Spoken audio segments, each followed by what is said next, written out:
Greetings, viewers. What we've got here is a laptop that I did not expect to get, did not even really know existed,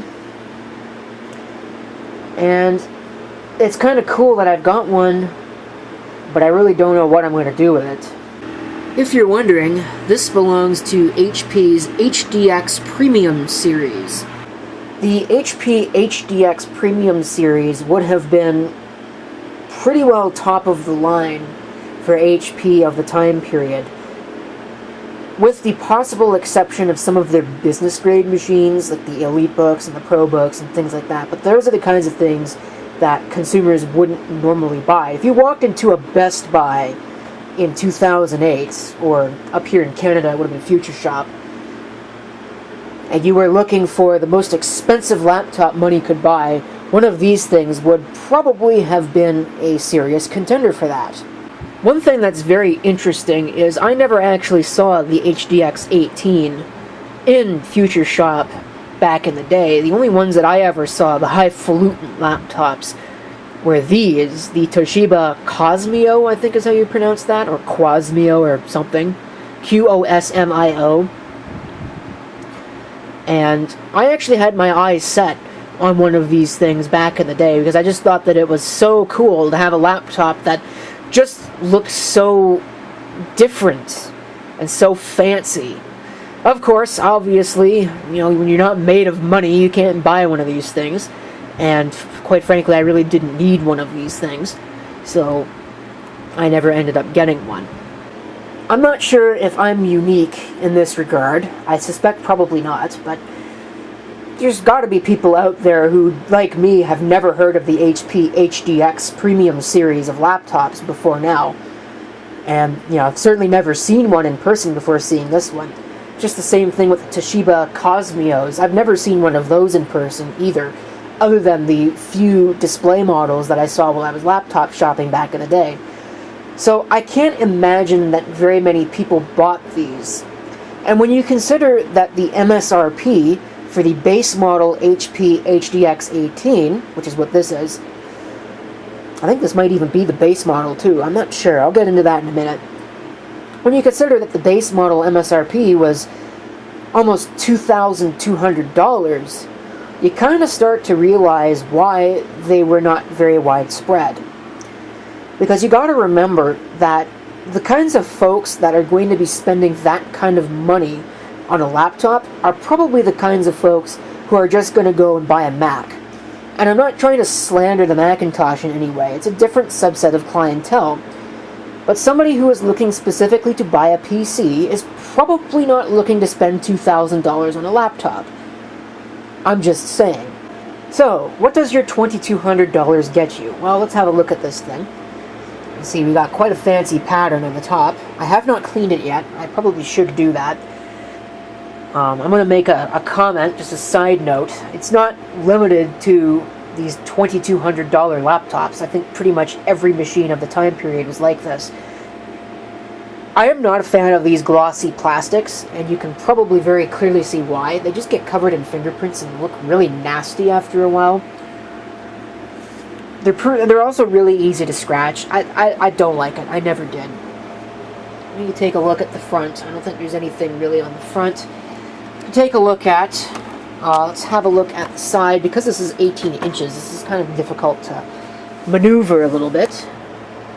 There is, I think that's an express card. Let's see if I can actually get this out.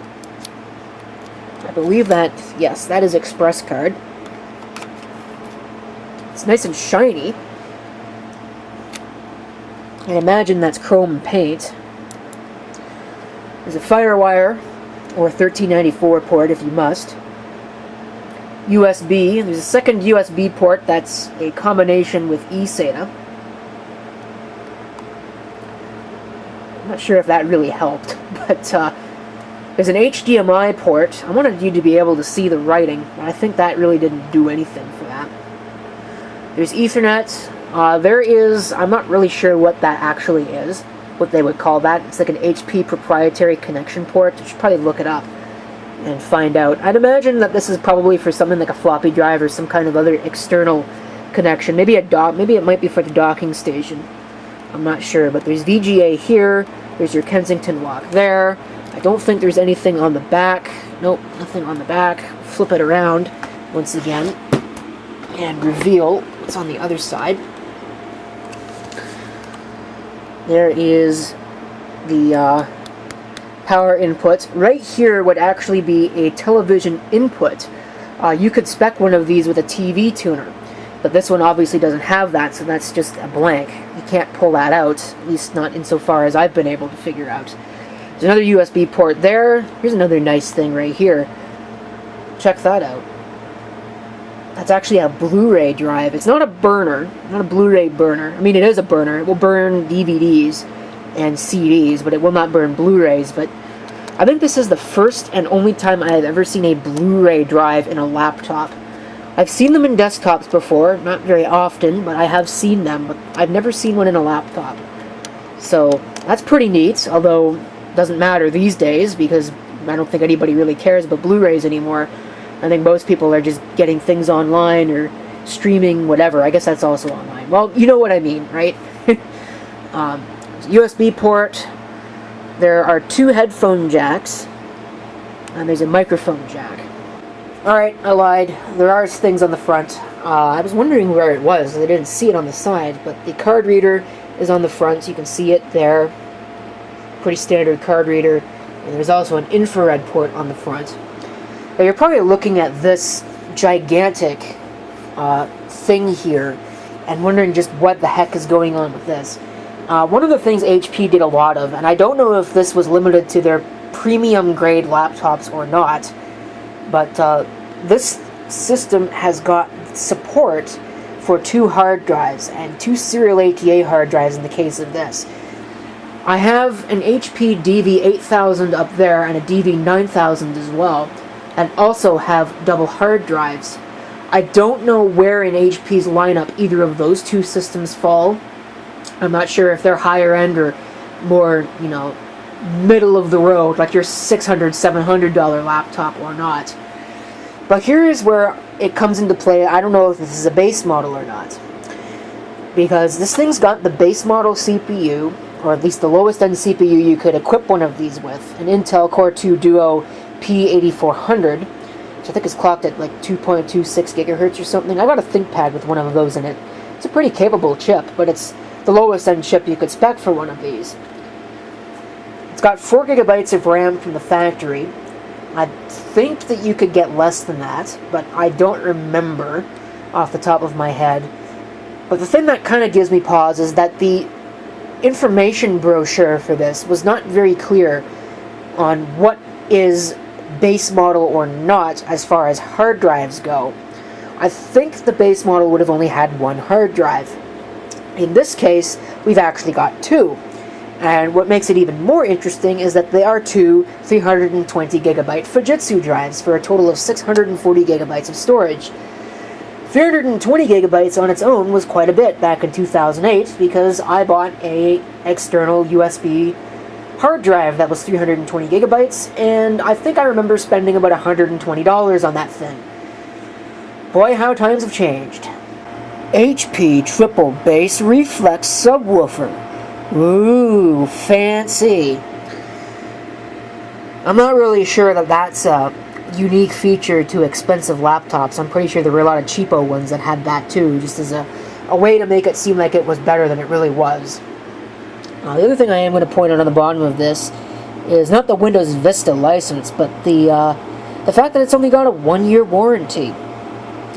I figure that something as expensive as this, if you're spending a serious chunk of change on, they would give you more than that. But leave it to HP to try and scam more money out of you. With it opened up, you can see it almost looks like this should have a touch screen, just by the way that it looks, but as far as I know, it does not have a touch screen. You can see more evidence of fanciness going on. It's got a fingerprint reader. Right there. You can see NVIDIA graphics with the Centrino platform, which I thought meant that it had Intel CPU, Intel video, Intel wireless, but I guess it does not. Or maybe it does, and this has switchable video, but I don't know. I'll have to look into that in a minute here. Obviously Windows Vista and Energy Star. See, it's got a pretty decent little keyboard. It's a lot better than the garbage they're putting on laptops these days. And a number pad, a full-size number pad at that. It's not like this laptop over here, which has got a scrunched up one, although this is like a 15-inch or a 16-inch laptop. I think it's a 15-inch laptop, so that kind of makes sense. Usually those didn't have number pads on them, where these bigger ones did. And you can see the very fancy touch controls. Apple was not the first one to do that, folks. That is a long-standing tradition of the PC world that Apple copied for their keyboards.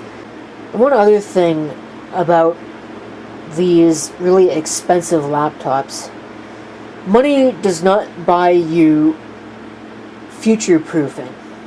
And by what I mean is, you can spend $2,200 on a highfalutin, no holds barred, no funds spared powerhouse of a machine, and it's going to be just as obsolete 5 years down the road as a $500 mid-range machine.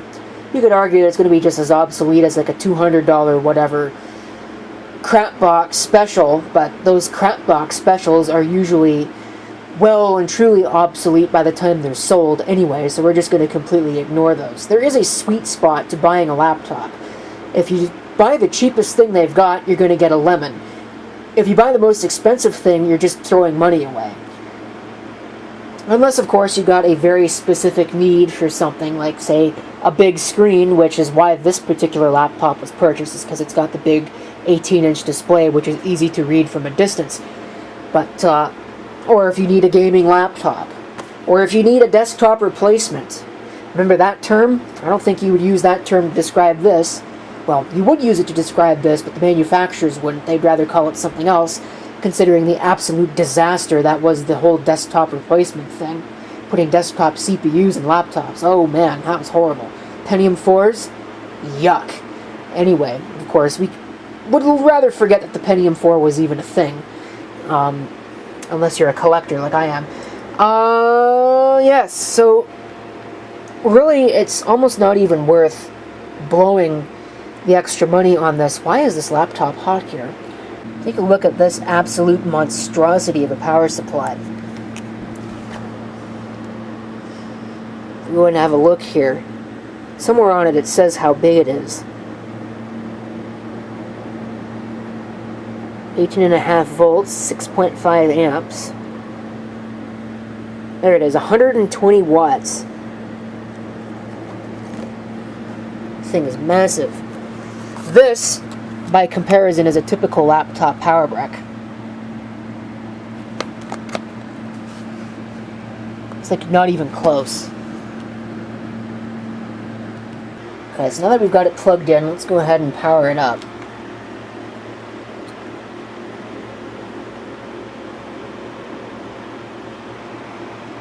Go ahead into setup. I forget which key it is. Let's press escape key for startup menu.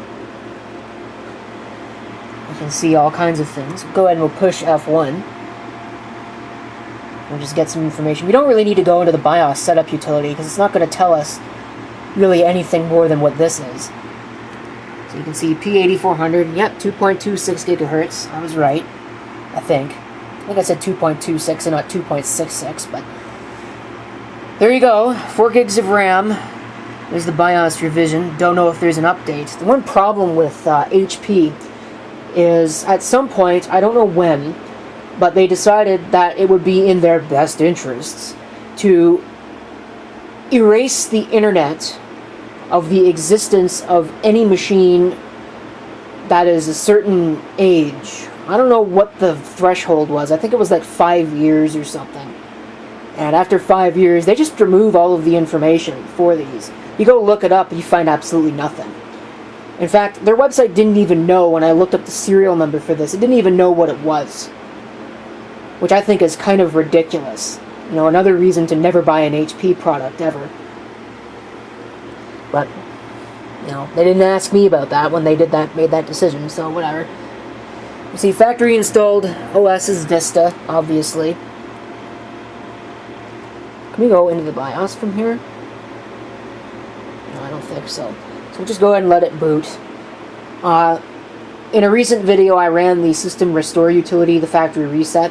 So this is running the factory initialized, plus a couple of other programs installed of Windows Vista. My plan, if it will actually run it, because I don't know, is to upgrade this to Windows 8.1. I'm not going to run Windows 10 on it because Windows 10 is a steaming pile of crap. And obviously Windows 7's out of support. You know, I don't really care about support, but if I want to use it for a practical use, I am going to put a supported operating system on it. I don't really want to run Linux because I don't know if Linux would really run well on something like this with all of the extra features. It's not really built for that. It's built for the $500 laptops of the world, not the $2,200 laptops of the world. So you can see it's not particularly fast because it's Windows Vista.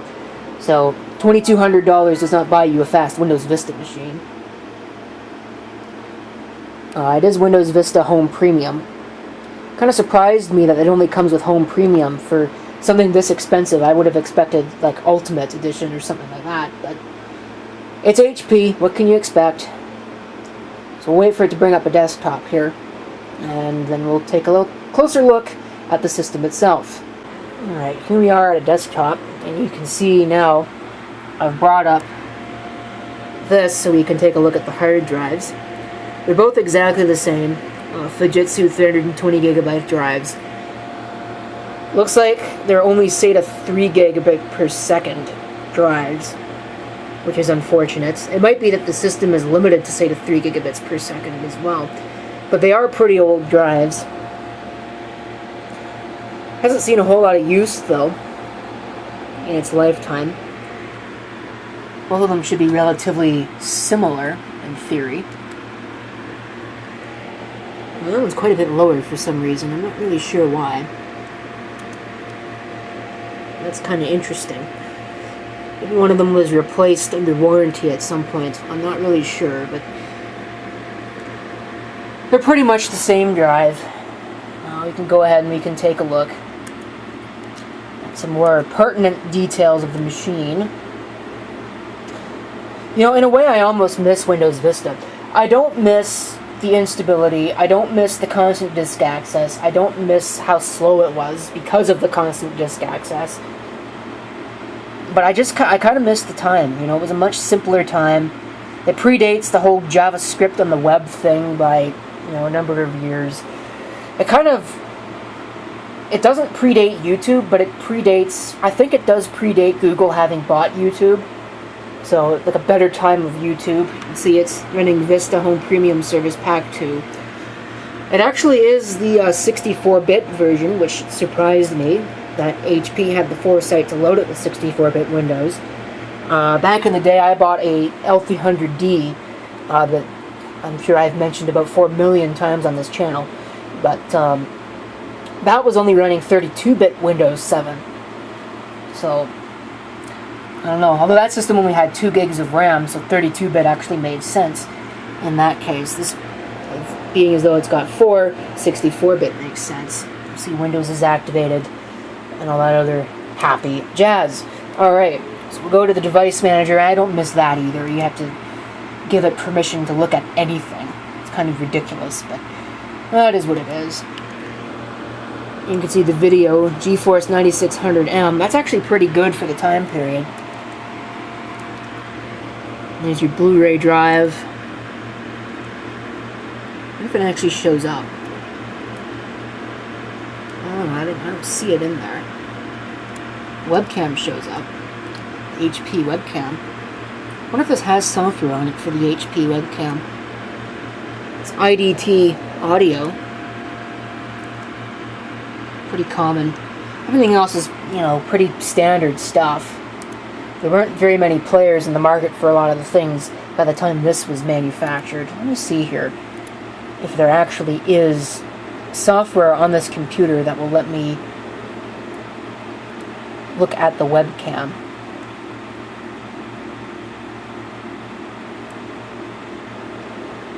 I'd figure that there would be. And a CyberLink UCam. I imagine that's the piece of software that they intended you to use. Oh man. You know, I actually kind of remember that as well. From back in the day. Oh, it's been so long. But here we go with the webcam. And, you know what? That's actually not nearly as bad a quality as I thought it would be. I figured it would be a gigantic flaming turd, honestly. But that's not too bad. It's actually pretty good in terms of picture quality for a webcam of this time period. Now, it's obviously only going to be 640 by 480, if it's even that good. So again, this junk, get out of here. I don't need to have this on. So, well, speaking of YouTube, we can see how this thing would actually perform on something like YouTube. In this day and age, probably not too badly, since it is a pretty competent CPU and a pretty competent video card. I'm sure it would do just fine. Huh. Remember this? Oh man. I wonder how many people clicked on that and just blindly followed it. Of course, it's no better these days. Microsoft still takes your information from you and sells it to third parties. It's just they don't ask you about it, they just take it. Want to buy a computer with Windows Vista on it? So, my honest opinions of just watching this thing do YouTube browsing for the past little while is that, number one, the audio is outstanding. It can sync and lock, and on the back all by itself is the phone jack for the modem. Underneath is the battery, the cooling fan. But quite honestly, other than the video playback, which is pretty good, web browsing through YouTube is quite slow on this. It took an insanely long time when I first started it up to get it to turn the autoplay off and to try and change the video resolution here. It just seemed really kind of sluggish. Although bringing it full screen doesn't seem to affect it too much. Electronics to some other company, made in China. Some kind of sticker here is totally worn off. But I would say that it's a passably decent performer for something like this. But obviously gaming, this is not going to be able to do anymore because it's only a, what is it, like a 9600M GT, and it's like a P8400 CPU. You can upgrade them. A lot of I'm sure that a lot of people who bought these would have spec'd them with the quad-core CPU options. There were a couple of Core 2 quad options. I suspect they probably would have spec'd them for that, because when you buy an expensive laptop, you want the expensive parts, but I don't know if even those would be really decent for video gaming these days. And certainly the bottleneck is going to be the video chipset. Now, to be clear, I'm not trashing the laptop and saying that it was a waste of $2,200, because that would be ridiculous. It is a pretty decent laptop for the time period. It's still a pretty decent laptop now.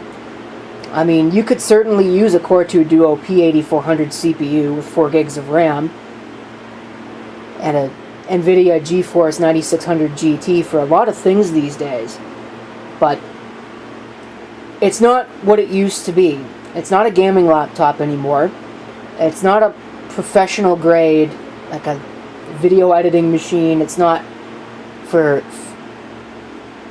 what is it, Photoshop or anything like that. It's not going to be a highfalutin performer anymore, because it's been more than 5 years since this thing was released, and technology is like rust and it never sleeps.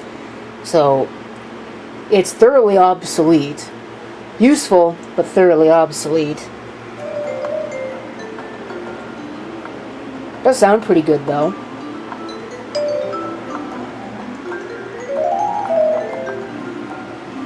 Speakers, anyway. I think the sound chip is probably kind of a piece of junk. I hear clicking in the audio every once in a while.